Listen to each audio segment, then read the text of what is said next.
ఈ రోజే డౌన్లోడ్ చేయండి. మీ ఫేవరెట్ షోస్ చూడండి.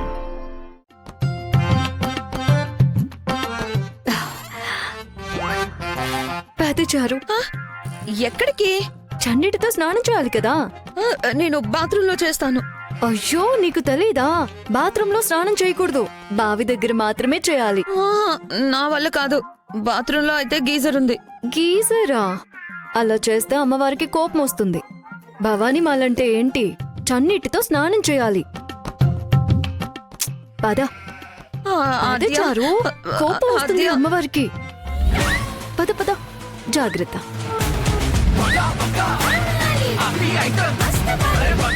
ఏం కాదు, పద పద పద. ఇదిగో వచ్చేసాము, బావ దగ్గరికి వచ్చేసాము. ఇదిగో పక్కన పక్కన, అటు అటు అటు. జాగ్రత్త.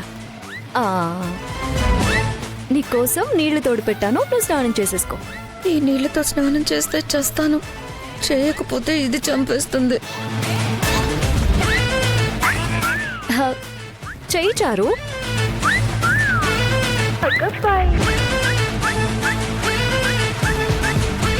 చెయ్యి.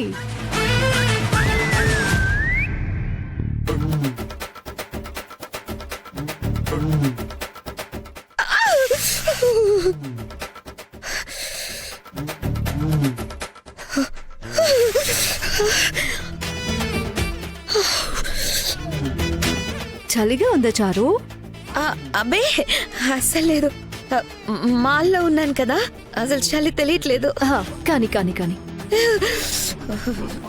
కానీ కానీ నువ్వు వేసిన ఈ మాల నీ చేత్తోనే తీయిస్తా చూడు.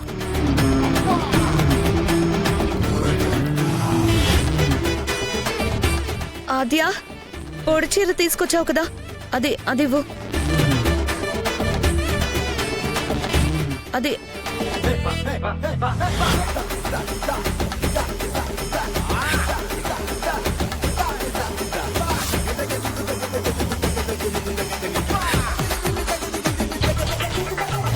అమ్మో, ఇది పొడి బట్టను కూడా తడిపేసింది. ఇప్పుడు ఎలా రా బాబు? ఇదేంటి తడిగా ఉంది? అరే రే, చూసుకోలేదు చారు, నీళ్ళలో పడిపోయింది. మరి నేను ఇప్పుడు ఏం కట్టుకోవాలి? అదే పెండేసుకో. చన్నీళ్లతో స్నానం చేసి తడి బట్టలు కట్టుకుంటే ఇంకా చలిగా ఉంటుంది కదా. తప్పదు కదా చారు, తుడుచుకో.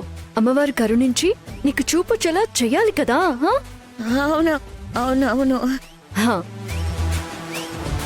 నువ్వు చేస్తున్న హెల్ప్ నేను మర్చిపోలేను ఆద్యా. నీకు కళ్ళు కనిపిస్తే నాకు అదే చాలులే. థ్యాంక్స్. అయ్యో, మనలో మనకి థ్యాంక్స్ ఏంటి? సరే, నేను పూజకి ఏర్పాటు చేస్తాను. జాగ్రత్తగా రా, జాగ్రత్తగా.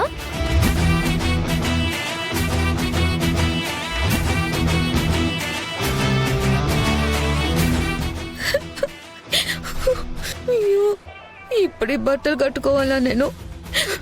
మాల నడ్డం పెట్టుకుని ఆద్య నాతో ఆడుకునేలా ఉంది. నన్ను ఆదుకునే వాళ్ళు ఎవరు లేరా?